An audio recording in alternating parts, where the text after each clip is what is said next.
it seems you guys want my favorite character. Well, without further ado, let's see him, shall we?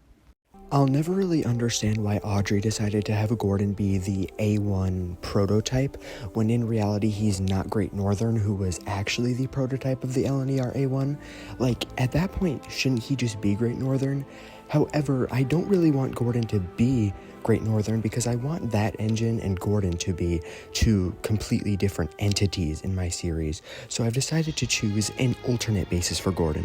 Basis I have decided on for Gordon is an LNER Gresley A2, specifically number 2401, built in 1922. My main reason for choosing the A2 for Gordon, well, there's a few.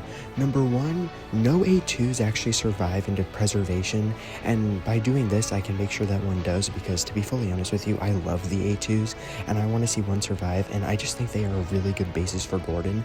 And number two, like I previously stated, I've just never liked Gordon being a so-called A0, so might as well give him his own unique basis.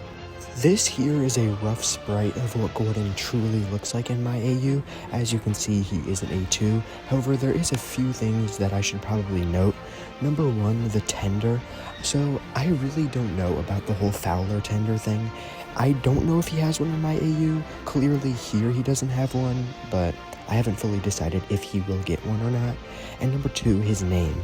So this was an old sprite I made probably a month ago now, and that's when I had the name decided, Gordon Gresley, obviously named after Sir Nigel Gresley. However, I have made the ultimate decision to change his name to Gordon Highlandis. Now, if you didn't know, Gordon Highlandis was actually a line infantry regiment in the British Army that lasted for 113 years. And because of this, I actually have an interesting story on how Gordon got his name in-universe. Basically, one day, I'd like to think after Gordon returned from a run while he was still working on the LNER, one of the other engines in his shed would say something along the lines of, "You know, Gordon, the way your wheels thunder along the line, they almost sound like gunshots, like a regiment or something."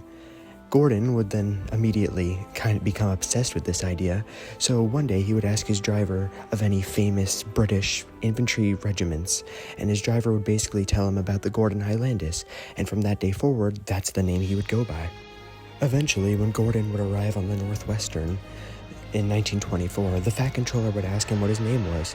When he would tell him Gordon Highlandis, the Fat Controller would almost be stunned at first, until Gordon would then say, "Oh, but sir, you can just call me Gordon." And from that day forward, he was known to everyone by Gordon. With that, if you enjoyed my take on Gordon and you would maybe like to see another, you could head on over to my community post and vote which character I should do next.